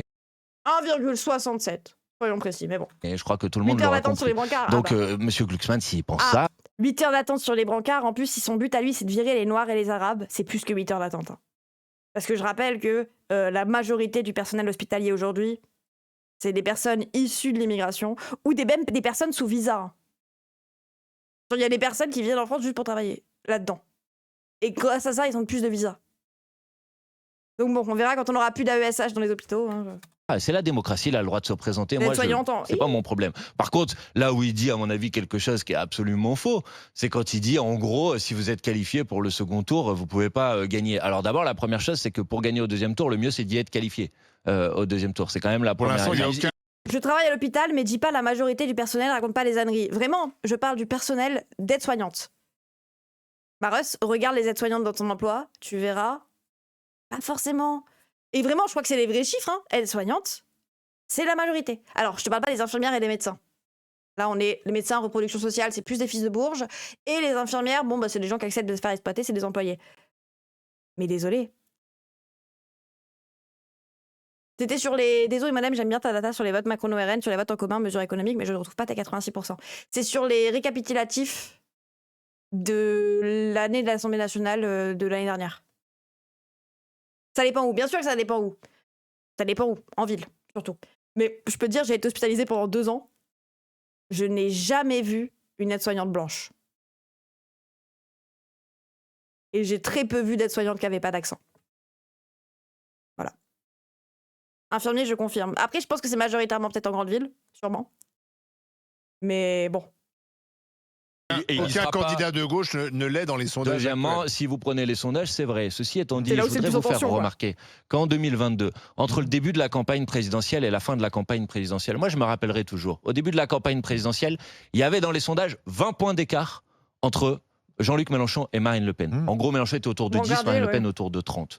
Le jour du premier tour, il y avait 1 point d'écart. Ça veut dire que Jean-Luc Mélenchon, il a remonté 19 points dans l'élection présidentielle de 2022. Aujourd'hui, dans les sondages, l'écart entre Jean-Luc Mélenchon et le Rassemblement national, il est entre 16 points, sondage Odoxa de la semaine dernière. Oui, bon, les sondages, quoi. Et 18-19 points, les derniers sondages. En vrai, moi, j'ai tellement une haine des sondages, les gens, que même les sondages où LFI sont premiers, j'ai un peu la flemme de... Après, je sais qu'eux non plus les croient pas, ils sont plus en mode... ils s'en servent comme un argument.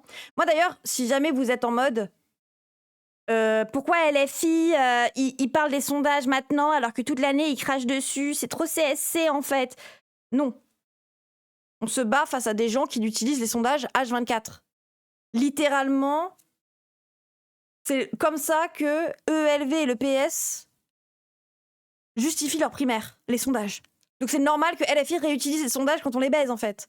C'est que quand les gens en face de toi, ils s'en servent H24, bon, bah, le jour où il y en a un qui va contre eux, tu dis oui, bah, ok, et lui? Parce que c'est leurs seuls arguments. Comment tu réponds à un autre argument? Oui, un sondage n'a aucune légitimité. Ouais, non, les sondages en France, c'est vraiment de la merde. Mais les sondages tout court, hein. Même les sondages sur qui est la personnalité française préférée des enfants. Désolée, quand j'étais petite et que j'ouvrais mon journal de Mickey, la personnalité préférée des enfants et des Français, c'était toujours Jean-Jacques Goldman. Frère, jamais on m'a sondé déjà. Et depuis quand les enfants, ils aiment Jean-Jacques Goldman? Genre, on avait Prime, Franck Dubosc. Je sais pas, non, pas où Franck Dubosc. Le journal de Mickey, fake news? Non, je pense qu'il donnait des vraies news. Mais de sondages de merde, en fait. Est-ce que quelqu'un connaît quelqu'un qui a été sondé? Oui, il y a des gens qui se font sonder, mais ils te le font au téléphone. T'as pris part au meeting du 7 juin à Saint-Denis.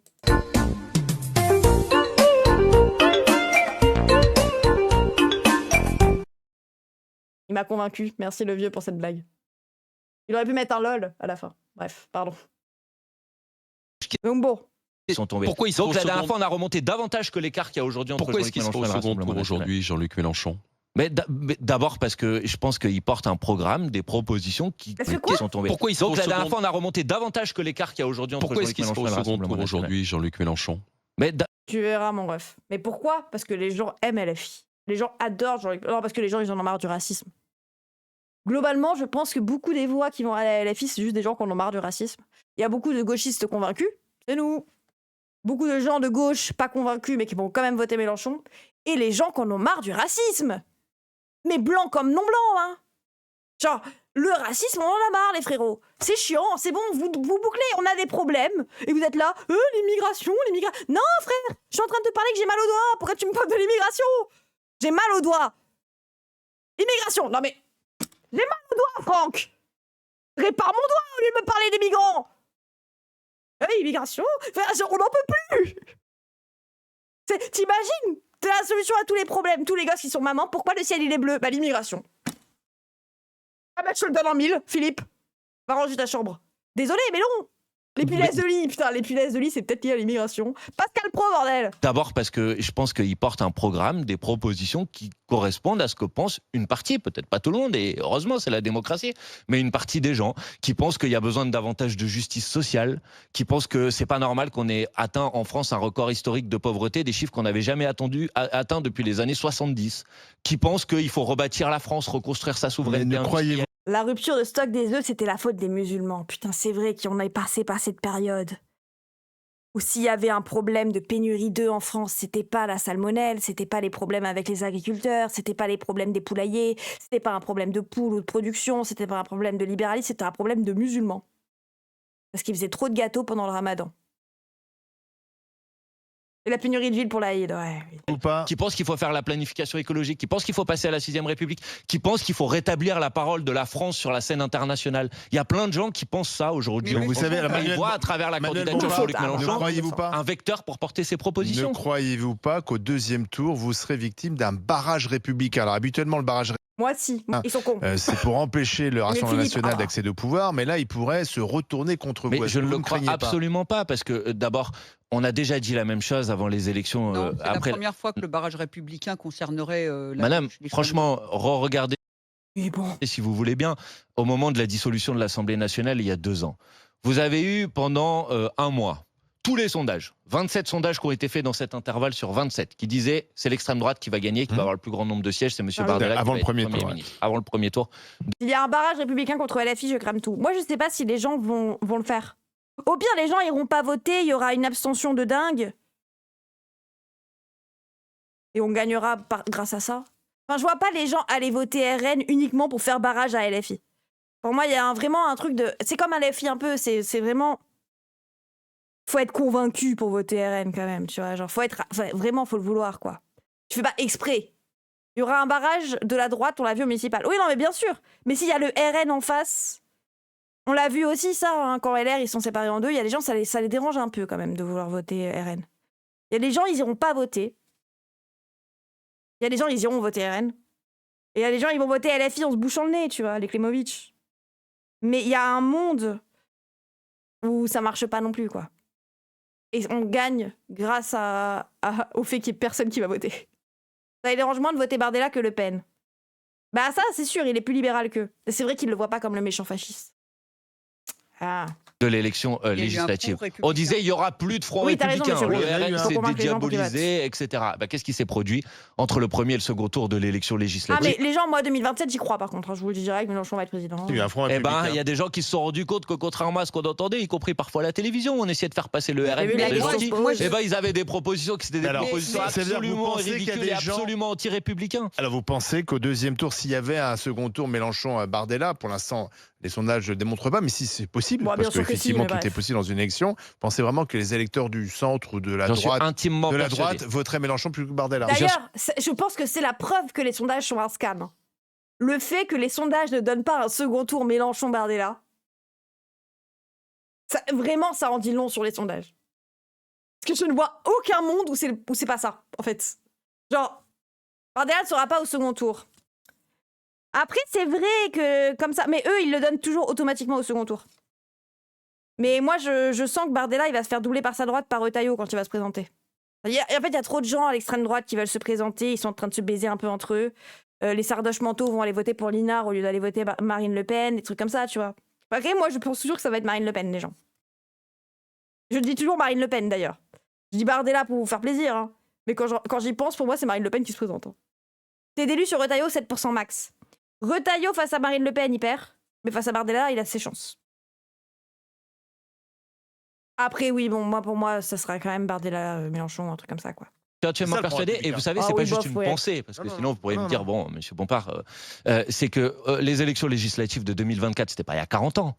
Quand vous faites les études post-électorales, pardon du terme, c'est-à-dire quand vous regardez les reports de voix entre les deux tours, quand il y a eu un second tour entre un LFI et un Rassemblement National, les lecteurs du bloc central, il a davantage voté pour la France Insoumise que pour le Rassemblement National. Il s'est passé 3 ans, il y a beaucoup d'éléments. Non, il s'est pas passé 3 ans, pour l'instant il s'en est passé 2, et il n'y a pas eu spécialement de nouveaux éléments. Monsieur Bompard, je pense qu'il y a un moment donné, vous avez traversé une frontière dont vous seriez bien passé. Sur Manuel Bompard, migrant, illégal. Eh ben super. Les questions, comme vous dites, de pouvoir d'achat, sur les questions sociales, sur les questions de justice sociale, qui sont des questions extrêmement importantes et sur lesquelles le RN est aussi engagé. Parce que, parce que le RN a beaucoup... Regardez, ils sont en train d'abandonner l'abrogation de la réforme des retraites. Ils courent derrière les intérêts du grand patronat. Monsieur Bardella... Son seul argument, c'est non. Genre, tout à l'heure, quand il lui disait non, c'est pas le cas, il disait non. Oui, ok, Bardella a dit, je m'en bats les couilles des retraites, vous partirez avec 42 annuités. Non. Et personne, pourquoi il n'y a pas un putain de journaliste pour faire du débat? Parce qu'ils en ont rien à foutre. va toutes les semaines manger avec des grands patrons de Total, machin, pour petit à petit, il est en train de faire de son programme un programme pro-grandes entreprises et il abandonne les catégories populaires. Qu'est-ce que vous reproche j'allais dire, à quel moment il y a une fracture qui se met en place, hormis les questions sociales entre qui et qui, madame, la fracture? Non. Parce que vous avez abordé, on a le sentiment qu'avec vous, vous communautarisez le pays. Oui, quand vous parlez de Nouvelle-France, on se demande. Non, c'est vous qui faites ça. Enfin, c'est littéralement, structurellement la France. Hein. D'ailleurs, accuser à la fille du communautarisme, alors qu'on a littéralement forcé des gens à migrer pour les faire arriver en France, pour les foutre dans des bidonvilles communautaires. Littéralement, c'était le terme. Genre, les Portugais, on les a mis là, les Algériens, on les a mis là, les Marocains, on les a mis là. Les Polonais, on les a mis là, et ça, c'est devenu l'Île-de-France. Et ça a construit des villes depuis, mais à l'époque, c'était des bidonvilles. Et maintenant, c'est la faute de LFI si ces villes gardent les stigmates de cette époque, parce que les gens se sont reproduits et sont restés chez eux. Genre, ont voulu, comme tout le monde, rester dans la ville de leur enfance. Mais c'est la faute de LFI. Non, c'est vrai que l'argument, c'est non, j'avais oublié. De quoi vous parlez alors que tout le monde est la Nouvelle-France. C'est pourtant assez clair. Non, la Nouvelle-France. Ah si, tout le monde est la Nouvelle-France, vous l'avez dit, parfait. Mais en fait, vous avez un discours qui... Oui, c'est vrai, c'est vrai. Putain, mais la Zumba qu'ils ont de pas comprendre ce que ça veut dire Nouvelle-France. Si, tout le monde est la Nouvelle-France, madame. La Nouvelle-France, c'est la France aujourd'hui qui est différente de celle d'avant. C'est pas les nouveaux Français, sauf dans mon chat. C'est la Nouvelle-France. C'est-à-dire que la France a changé, Marus. On n'est pas en train de te dire qu'il y a des gens dans le pays qui sont pas de la Nouvelle-France. On l'est tous. Parce que la France a structurellement changé. Genre, les femmes avant travaillaient pas, aujourd'hui elles travaillent. C'est un changement. Non, putain, c'est vrai que l'argument c'est non, putain. Comment tu débats avec non? J'allais dire, met à mal la cohésion nationale. Non, on a l'impression que... Madame, oui, la France, excusez-moi, mais là, vous jetez... Pardon, vraiment, je veux pas m'en prendre à vous. Vous aimez pas la France insoumise, vous avez absolument... Nouvel argument, si... Excusez-moi, mais là, vous jetez... Pardon, vraiment, je veux pas... Pardon. Prendre à vous, vous aimez pas la France insoumise, vous avez absolument le droit. Mais je voudrais juste vous convaincre d'une chose. C'est que là, vous répétez des choses que... À quel moment... Madame, la Nouvelle-France, c'est pas clair, la Nouvelle-France. Si, tu dis beaucoup de non et si, madame. Quelqu'un qui répète... C'est quoi le concept de Nouvelle-France? Elle a dit 2 fois, je suis pas quelqu'un qui répète. Elle a répété, je suis pas quelqu'un qui répète. Pardon. Vous convaincre d'une chose. Je voudrais juste vous convaincre d'une chose, c'est que là vous répétez des choses que à quel moment Madame, la Nouvelle-France c'est pas clair, la Nouvelle-France. Je ne suis pas quelqu'un qui répète. C'est quoi le concept de Nouvelle-France? Je veux pas qu'ils me prennent pour quelqu'un engagé. Mais vous êtes quelqu'un engagé, je vous respecte. Non mais Nouvelle-France, c'est pas clair. Attendez, je vais vous répondre si c'est très clair. Mais dites-moi, donnez-moi juste une chose. Regardez. C'est la France. Donnez-moi une proposition du programme de la France insoumise qui communautarise la société. Quand vous parlez quand vous parlez de Nouvelle-France. Non, une proposition, parce que là... Mais c'est toute la France. Putain, la communauté française. C'est vrai qu'on a communautarisé la société. On a dit, la Nouvelle-France, c'est tous les Français. On a communautarisé la France, putain. Tous les Français se sentent comme une communauté nationale, c'est n'importe quoi. Si, parce que c'est important, parce que ça diffuse. Vous allez la trouverez pas, parce qu'il n'y en a pas. C'est-à-dire une proposition qui s'adresse qu'à une catégorie de la population et pas au plus grand nombre, il n'y en a pas. Donc en fait, là, vous dites des choses, pardonnez-moi, peut-être vous les répétez pas, peut-être vous en êtes convaincu. Mais alors, je voudrais vous convaincre que votre conviction, elle s'appuie sur rien, sur ce sujet. Quand la France insoumise considère à chaque fois qu'il y aurait une France qui serait lésée, il y aurait une France qui serait davantage victime qu'une autre, que en fait la France c'est pas une communauté nationale. Regardez la tête de Bompard. Le frérot, ses sourcils ils sont en train de rentrer dans ses yeux tellement il fonce les yeux. Il la regarde comme ça, frère, il est en train de lire la carte du métro parisien. Mais que c'est un... Mais personne n'a dit ça à la France insoumise. Mais si, parce que dans toutes vos propositions, dans toutes vos interventions, c'est comme ça. Et quand vous martelez, d'ailleurs, Jean-Luc Mélenchon qui s'invente, et c'est prouvé, qui s'invente une généalogie et une histoire et des racines qui n'ont rien à voir. Allez, parler. Il n'est pas né au Maroc. Au Maroc. Il a juste dit « je suis un maghrébin européen ». Après, j'avoue, c'est un maxime souvent quand Mélenchon, il a... mais c'est parce que quand il était petit, il s'est fait traiter comme ça, du coup, il le prouve, c'est rigolo. Mais il n'est pas né à Oran, du coup. Et il est en Algérie? Non. Attendez. Il est né où, le vieux? Me dites pas la ville, dites-moi le pays, parce que peut-être que je suis pas très bonne en géographie. À Maroc. Au Maroc, à Tanger, ok. Les calomnies et les mensonges de l'extrême. Oran, il me semble. Putain, j'ai pris la source. Il est né en ville internationale. Non, il est né au Maroc en 51. Donc techniquement... Mais si, voilà. Je sais où il est né. Regardez, j'ai son acte de naissance sur moi. Mélenchon, Ivry. Ah, il était sous ma manche. C'est moi qui l'ai fait naître. J'ai littéralement été le chercher dans sa mère. Avec ma petite loupiote. Donc bon... Pas mal, hein, pas mal. Franchement, allez pas relayer les calomnies et les mensonges de l'extrême droite sur les vrais sujets. Mais oui, et donc, moi j'aimerais bien que vous nous définissiez. J'ai fait juste une démonstration, vous n'êtes pas capable de donner une proposition. Vous posez une question qu'on revienne sur les vrais sujets. Attendez, on n'a pas expliqué Nouvelle-France, moi j'aimerais bien... La Nouvelle-France, c'est la France telle qu'elle est aujourd'hui. C'est un pays dans lequel le peuple... Oui, c'est la France qui a changé. Et comme disait Dominique Marville tout à l'heure, j'avais pas cette data. J'avais pas cette data, mais effectivement, la France, elle a changé. Et la première fois dans le concept de Nouvelle-France où le mot immigration est cité, c'est l'immigration interne au pays. Donc bon, voilà. Par exemple, la condition féminine, elle a progressé, dans lequel le précariat s'est généralisé, l'auto-entrepreneuriat, on n'est plus dans le capitalisme industriel. C'est une France dans laquelle vous avez un rapport de l'Institut national d'études démographiques la semaine dernière, dans lequel vous avez une personne sur 3 en France. Donc c'est pas la France des tout blancs tout moches alors. Voilà. Mais qu'est-ce que vous racontez? Tout blanc tout moche, c'est ce qu'a dit Jean-Luc Mélenchon. Mais franchement, en fait, le problème, c'est que je sais pas.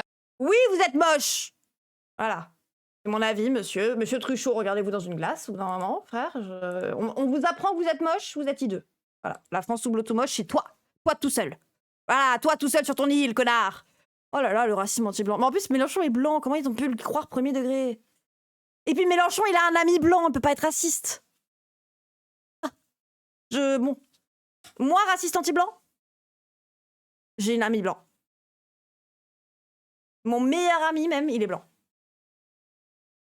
Mon père, à moi, il est blanc. Et j'adore le fromage, exactement. J'ai même une dent de blanc, j'allais dire.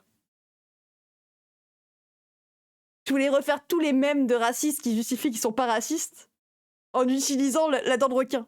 J'ai une dent de rat parisien. Et ça, c'est bien la preuve que j'adore voyager. Mais bref. Je ne sais jamais si c'est par fainéantise intellectuelle, non, c'est pas par si c'est par volonté de plaquer votre propre vision idéologique sur la France des termes qu'il a employés. Oui, en parlant des personnes racistes, oui. Bah, vous défendez pas les personnes racistes, vous, sur votre plateau de télévision, quand même. Vous êtes au courant que le racisme, c'est un délit, c'est une opinion. La Nouvelle-France ne remplace pas la France des tout blancs. Mais jamais à la France insoumise, quelqu'un a dit que la Nouvelle-France allait se substituer ou s'opposer à une ancienne France. Ça, c'est exactement ce que dit le Rassemblement National. Si y a une obsession, c'est de tout racialiser. Nous, on n'a jamais racialisé la Nouvelle-France. Bah si, madame. Ouais. Bah si, madame. Oh waouh, elle devient folle du bus, mais elle est en train de se transformer en le Joker sur le plateau, la Russe.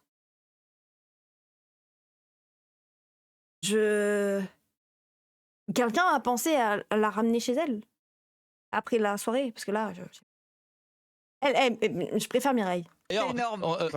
C'est énorme, c'est énorme. C'est énorme, vous n'avez pas... Quand même ça, elle le répète. Racialiser la Nouvelle-France. Bah si, madame. Ouais. Bah si, madame. D'ailleurs, c'est énorme. Vous n'avez pas un argument. Allez. Voilà. Alors, non, mais moi, j'aimerais qu'on revienne au vrai sujet. Il nous reste 1 minute 30. Je suis d'accord. Qu'on revienne au vrai sujet. Moi, j'ai vu les déclarations. Justement, vous parliez de pouvoir d'achat. J'ai vu des déclarations dont on ne parle pas beaucoup, mais de Jean-Luc Mélenchon sur le nucléaire et l'énergie nucléaire. Et je veux dire que je suis un peu sidéré. Parce que vous savez, il y avait... Moi, je trouve qu'à la fille, ils ont raison sur le nucléaire et j'ai la flemme qu'on ait ce débat, le chat.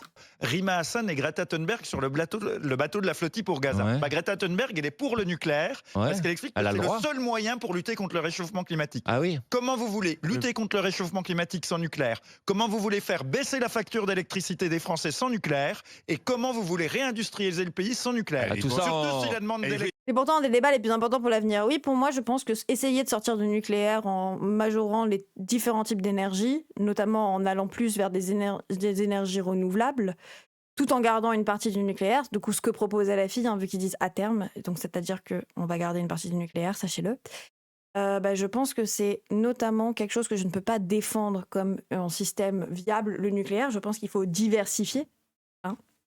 Et surtout, si vous êtes cringe à défendre le nucléaire plus que tous à vous dire pro-nucléaire même.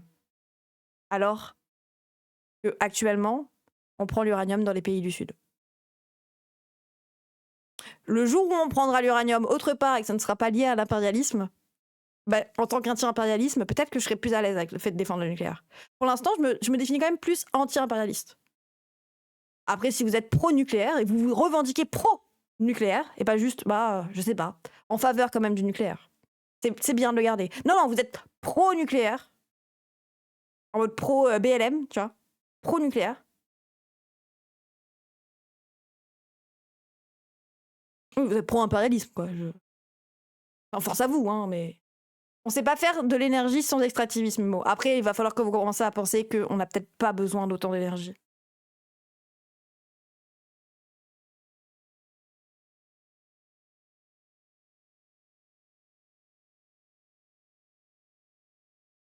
Voilà, la décroissance. Mais bref. Et tout ça en 30 secondes. Allez. Allez-y, restez dans le nucléaire. Alors ne sortez pas du nucléaire, maintenez des centrales pour répondre à mes questions. Alors la réponse, monsieur, si je ne vais pas répondre à vos Ils n'ont jamais parlé d'en sortir directement. questions, je vais vous dire juste une chose simple. Vous parlez de lutter contre le réchauffement. Énergie pour ton stream. Mon ref, si demain on rentre dans un processus de décroissance en France, je ne pense pas que l'énergie pour mon stream soit vitale. Mais pour ta PS2 non plus, en fait. C'est en mode, au bout d'un moment, on va crever du réchauffement climatique. Il va falloir que vous acceptiez qu'au bout d'un moment, le capitalisme vert n'existe pas. À moins que vous voulez jouer aux aimants avec Marine Tondelier. C'est simple, les Allemands sont nos ennemis. Depuis qu'ils nous ont saboté notre atout avec l'électricité, maintenant il faut retrouver cet atout immense pour nous défendre. Non mais les Allemands, ils ont réouvert des mines de charbon, mon ref. L'atout de l'Allemagne, c'est niquer la planète. Super, wow, basé. Tu full pro-nuke, t'es cohérent tes mots. Donc tu es full pro-impérialisme. Eh ben, moi, je suis cohérente, toi aussi, mais bon. Climatique. Si vous voulez respecter les accords de Paris, l'accord qu'on a signé la France, il faut baisser les émissions de gaz à effet de serre de 65 à 70% d'ici à 2030. Les projets de réacteurs nucléaires, les nouveaux qui sont proposés, ils arriveront à horizon 2040 ou 2045. Donc pardonnez-moi, le développement de nouveaux réacteurs nucléaires n'est pas la solution pour lutter contre le réchauffement climatique. Oui, mais abandonner le nucléaire va encore aggraver la situation. Mais qui vous a dit que la France insoumise proposait de fermer demain les réacteurs nucléaires? Vous les fermez progressivement. Eh ben, évidemment. Pourquoi? Parce que c'est une... L'argument n'est pas mauvais en soi, il faudra m'expliquer comment c'est plus simple de faire des ENR sans exploiter les États du Sud. Et c'est là que tu comprends que je ne me dis pas pro-ENR. Je ne me dis pas pro-éolienne ou quoi que ce soit. Déjà, je n'utilise pas le mot pro. Je suis pro-diversification, on va dire. Et surtout, je ne suis pas pro nos modes de consommation actuels. Je pense qu'il faut décroître. Et passer sur des modes avec moins de consommation d'énergie. Mais bon. Énergie dangereuse parce que vous allez être confronté à des hausses de température qui font que vous allez avoir des difficultés, y compris... Voilà, le Niger qu'on a laissé avec... Le Niger qu'on a laissé avec des déchets miniers à l'air libre, mais c'est pas grave. Ils peuvent bien respirer un peu d'uranium, bah oui. Actuellement, c'est ça qui se passe. Donc vous pouvez pas me dire, oui, mais on pourrait l'extraire autre part. Oui, mais vous êtes pro-nuke dans un monde où il y a ça qui se passe. Bizarre. Le quoi? Le Niger. Niger, c'est pas le mot en anglais. Arrêtez. C'est Niger. Avec un ER.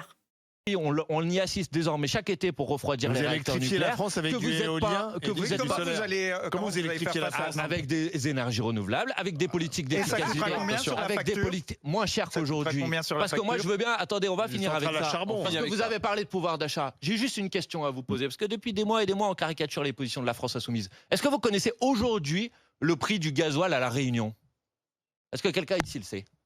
Non. Il est moins cher, il y a moins de taxes. 1,71 €. Pourquoi? Parce qu'il y a un blocage des prix à La Réunion. C'est précisément la proposition que défend la France insoumise. Alors si c'est possible à La Réunion, parce qu'il y a un blocage des prix chaque mois. Donc tu es prête à te passer de 95% de l'énergie? Honnêtement, pas moi. Alors honnêtement, si me passer de 95% de l'énergie, c'est arrêter de buter des enfants au Congo, j'ai l'impression que le pari se prend. Monsieur. Alors pourquoi si c'est possible à La Réunion, c'est pas possible? Et bien sur l'énergie, ça sera pareil. On aura des mesures de blocage des prix de l'énergie pour faire en sorte que les géants de l'énergie arrêtent de s'en mettre plein les poches sur les dos du plus grand nombre. Ah bah oui, je vais vous dire qui je vais faire payer. Total et ces gens qui font 12 millions d'euros de super profit chaque mois, chaque jour. Total fait 12 millions de super profit. Ah bah ouais, là le problème c'est que les sujets importants on les aborde à la fin et on a 30 secondes pour les aborder. Alors reparlons-en quand vous voulez. Il y a encore des gens qui pensent que supprimer les taxes, c'est l'alpha et l'oméga, alors que pas du tout. Ça baisserait même pas les prix. Vous reviendrez puisque la campagne n'a pas encore commencé. Allez, merci officiellement. Merci Manuel Bompard, toujours animé comme Manuel Bompard. Rendez-vous à Saint-Denis dimanche pour le meeting de Jean-Luc Mélenchon. Et on est près de 300 000 à avoir soutenu. Vous pouvez le soutenir sur mélenchon2027.fr. Merci Manuel Bompard. Ouais. Vas-y. Bon. C'est un long stream, je suis désolée les gens.